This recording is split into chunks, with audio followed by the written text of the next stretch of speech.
relax, be cool. Cause if you don't, you'll act like a fool, so be cool. Hey guys, welcome to Get Busy Watching! I'm your host, Honest Dan. Let's talk movies. Okay, rapid fire on the Thor franchise.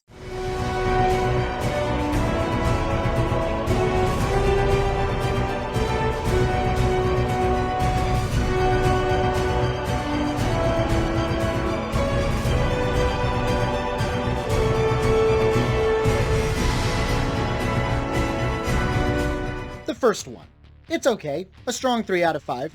I think it holds up better than most people give it credit for.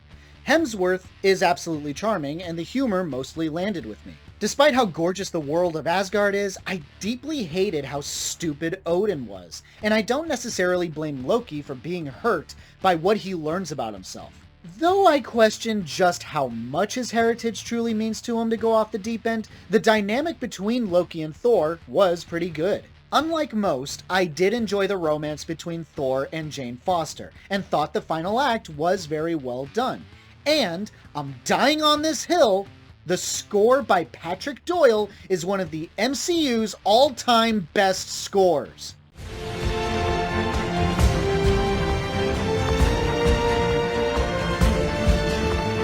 You can't convince me otherwise. I'll not hear any contradictions. It's not a great installment in the MCU, but it's good enough for me. Oh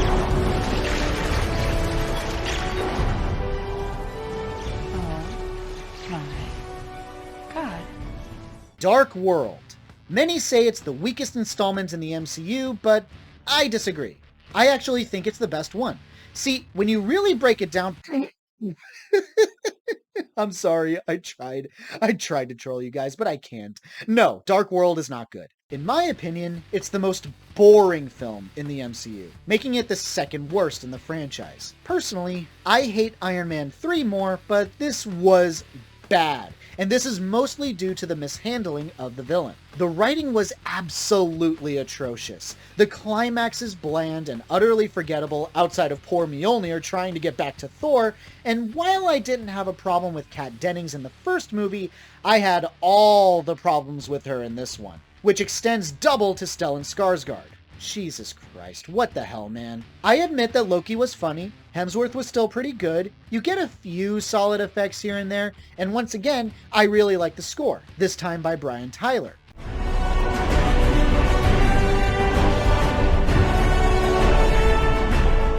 But, dear Lord, this was not worth watching. You must be truly desperate to come to me for help.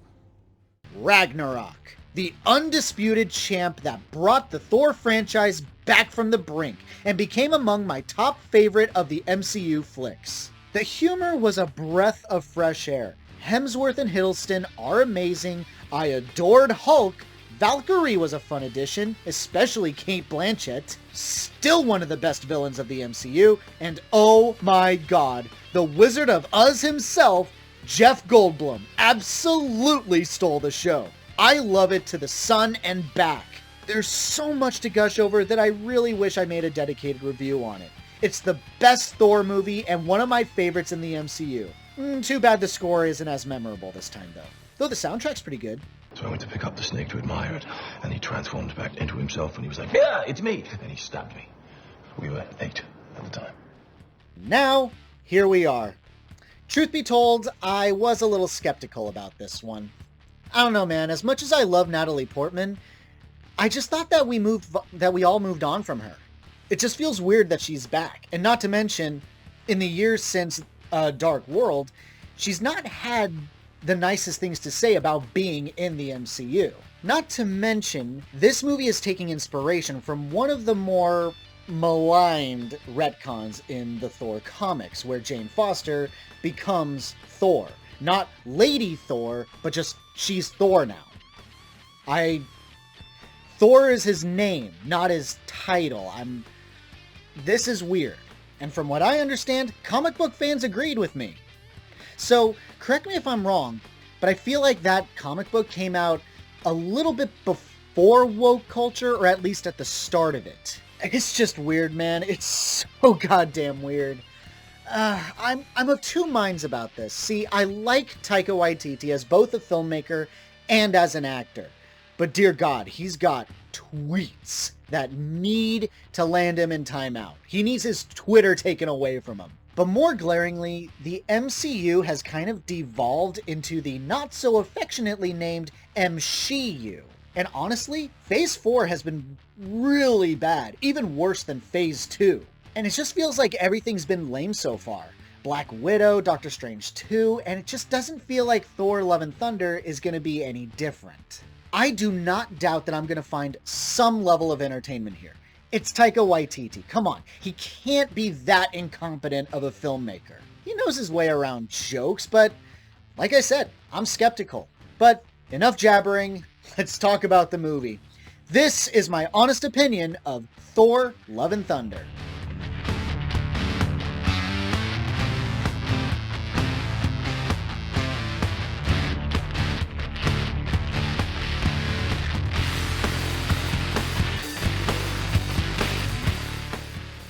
Thor, reprised by Chris Hemsworth, has parted ways with the Guardians of the Galaxy when he is informed of a new threat.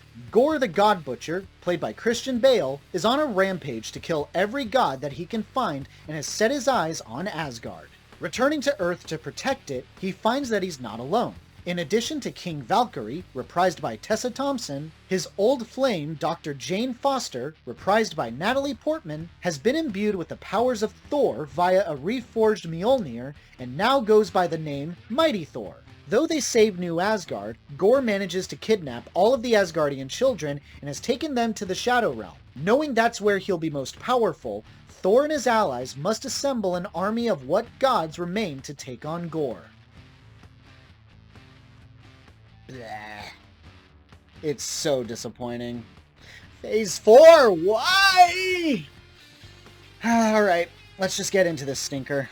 Prepare for a long one, and light spoilers. Don't worry, everything that I'm about to reveal has either been revealed in the trailers or will be revealed in the first 15 minutes of the movie. I'm not going to give everything away, but bear all of this in mind when listening to me. Man, where to even start? You know what, let's just rip the band-aid off so that everyone has context. Let's just get into the light spoilers. We open on Gorr. His daughter dies and he's about to die too. A voice calls him and he wanders into a magical oasis as made by some god that Gorr and his people worshipped. However, it turns out that this god is an asshole and doesn't care that Gorr is the last of his people who devoted their lives to worshipping him and openly mocks him. Hell, this god wasn't even there for Gorr, but rather for some other warrior that was brandishing the ever-dangerous Necrosword, which is capable of killing gods. He says this, by the way. And in case you haven't pieced together what comes next, yeah, Gorr gets the sword and he kills this god.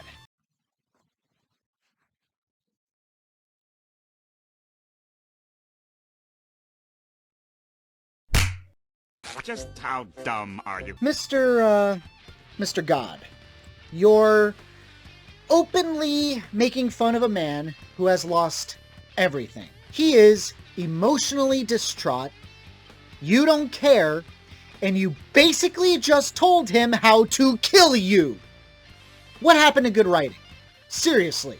Fine, let's pump the brakes a little bit. We're only 5 minutes into this thing. Let's not get too bent out of shape too quickly. Okay, I give credit. Bale is acting his ass off. I mean it. He's amazing. For not knowing who he is or what he's all about, you feel for him. His tragic past is well established. Devout worshiper of a god, betrayed by that god, and killed him. Sweet, understandable. Frankly, I think that god had it coming. Not to sound too sociopathic myself, but then again, this god was about to kill Gorr anyway, so you could easily chalk it up to self-defense. Even if not, nah, that asshole deserved it. But here's where I take umbrage with Gorr's motivations. He's now declared that all gods will die. Why? One god was an asshole.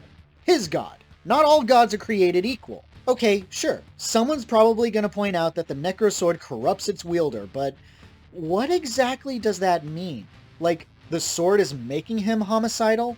because Gore seems to have all his faculties there, at least all there for a man whose entire existence was a lie and for nothing. If there was more of an internal struggle to showcase that the sword was basically its own character and was controlling him somehow, like say, make him suffer, make him wish he were dead, then things would make a little more sense. Hell, the movie practically hints at that, since Thor is constantly talking to Mjolnir and Stormbreaker like they are characters, and they react like they're characters. It's not as funny as it sounds. It feels more like a gimmick for cheap laughs than it does an in-story function. More on that in a second, but the point is, the motivations for Gore feel like weak sauce. One god was a dick, so now all gods must die. Melodramatic much. Boy, that escalated quickly. I mean, that really got out of hand fast.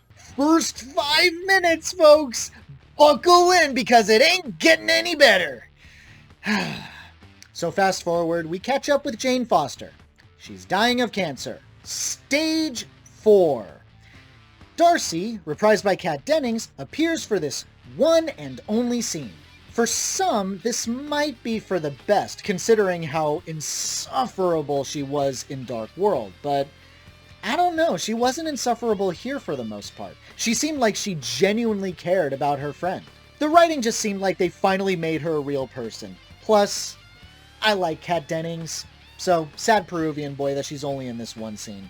Anyway, I hate how these upcoming scenes were shot. Okay, so Jane's trying to find a cure, right? To no avail, because of course not. But then, she sees a book and suddenly remembers that within this book, Mjolnir grants its wielder power and strength. One would think that's information she would have remembered far earlier, but hey, it's only her life. There is no point to anything, and you're just gonna die. So do whatever. Can I bitch about this for a second, please? Why didn't Jane go to New Asgard for treatment? They're on Earth now. Go visit them and see if there's anything that those folks can do for you. Essentially, they have alien technology that is beyond Earth's. Oh my god. Just why? 10, 15 minutes in, people. 10, 15 minutes in. And for that matter, why doesn't she try Wakanda? Aren't they sharing their technology now? Why am I smarter than this doctor? This is so fucking stupid.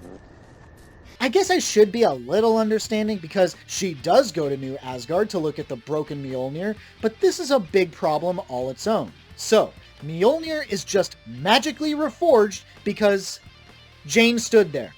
Later on, Thor proclaims it's because Mjolnir chose Jane. How? Why?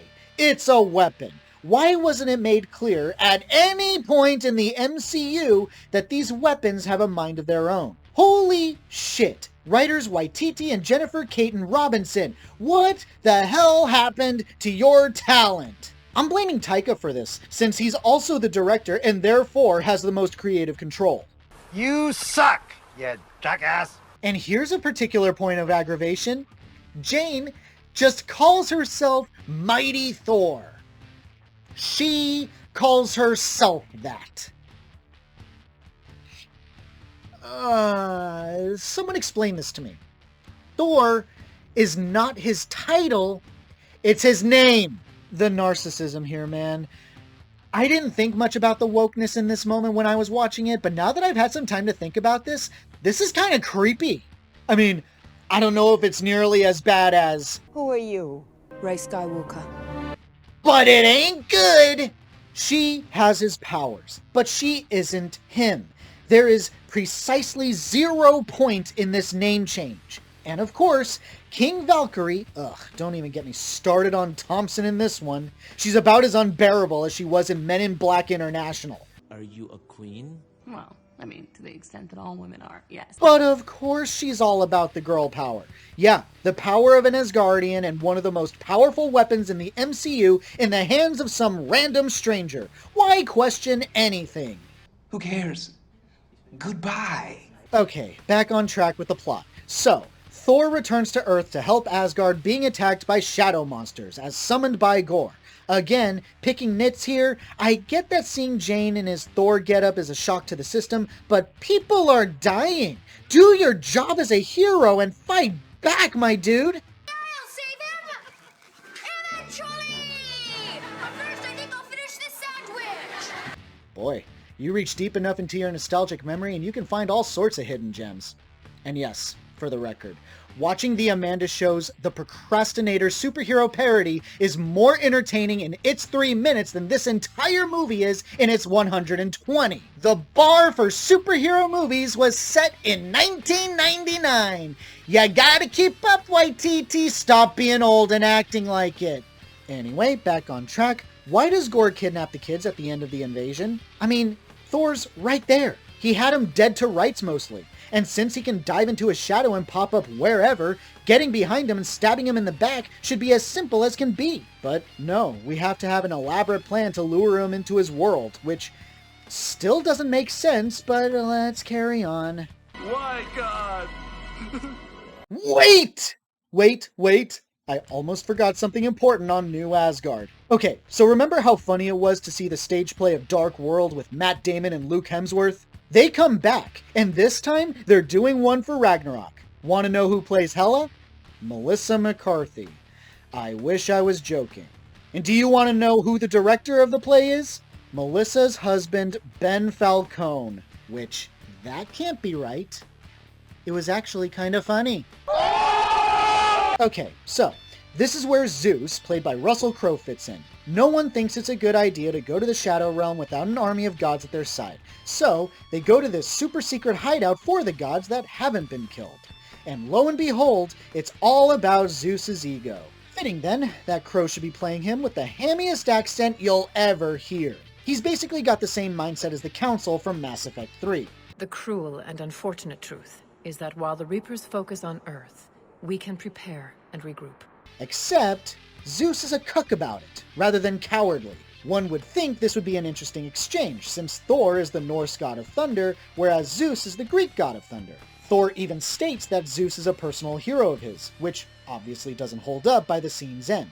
If nothing, a truly awesome showdown was practically gift-wrapped for the audience, but for some reason, Taika Waititi hates the audience and doesn't give us that. I won't give away what he does give, other than Chris's chiseled Aussie cheeks, but let's just say it's about as anticlimactic as things get. You get nothing! You lose! Good day, sir! Unfortunately, from this point on, there are way too many spoilers, so I'm going to stop here. Besides, I'm pretty sure you've got all the information you need. It doesn't get any better. And once you realize what Gore is actually after, you realize how stupid his plan has been all along once you start thinking about it. Frankly, the third act is a travesty of writing, so how about I at least try and talk about the stuff that I actually did like? I kind of like the Guardians of the Galaxy stuff in the beginning, though where exactly Star-Lord is going when there's a bunch of gods being murdered left and right and he himself is half-god, you'd think that would mean he'd have a personal stake in this somehow. Oh, that's a negative, isn't it? Yeah, see, that's the thing about this movie, even the positives have negativity woven into them. I love the black and white aesthetic of the Shadow World. That entire sequence was fantastic. Chris and Natalie have solid chemistry as usual, and Jane Foster is actually a slightly more interesting character than has been portrayed in the past. Again, narcissism aside, you feel for why she wants to roll with the powers that Mjolnir bestows on her, and Mjolnir's ability to shatter and essentially do a video game shotgun blast is rather awesome. Jamie Alexander's back as Lady Sif. For a grand total of 5 minutes, the disappointments just keep on coming. But I love Jamie Alexander, who was sorely missed in Ragnarok, so fine, I'll take it. I want more. And even though Bale's performance is all over the place, seriously, he's trying way too hard to do his own Joker impersonation, that it comes across as awkward most times. Which I find strange because I love Gore's design, and I think when he's doing his own thing, he's actually quite menacing and has a truly threatening presence about him. It's an uneven performance, but when he finds equilibrium, he's actually quite good. Wasted potential, but that's not entirely his fault. It's not your fault. It's such try-hard comedy this go-around, to the point where I wanted it to shut up once in a while. And because this movie leans too much into the zaniness, the more dramatic elements feel meaningless, almost pointless. There's a good movie here somewhere, But I can't sing praises for good ideas, even though that's probably something I have done before. I have to judge this movie based on what it delivers, and what it delivers is something very underwhelming. I don't know. If you enjoyed this, more power to you. I won't say that it's devoid of comedy and good moments, but it's just so damn lame. It's not for me. You flipped too hard, damn it! My honest rating for Thor, Love and Thunder, a weak 3 out of 5. Am I, sensing feelings? Well, you're right. Thanks so much for watching, you guys. I really appreciate it. Have a great day. Stay safe and healthy out there. Hope to see you soon. Face facts. You don't take time to sleep, eat, or drink, but just remember that it's later than you think. So be cool, just relax. So be cool, face facts, 'cause time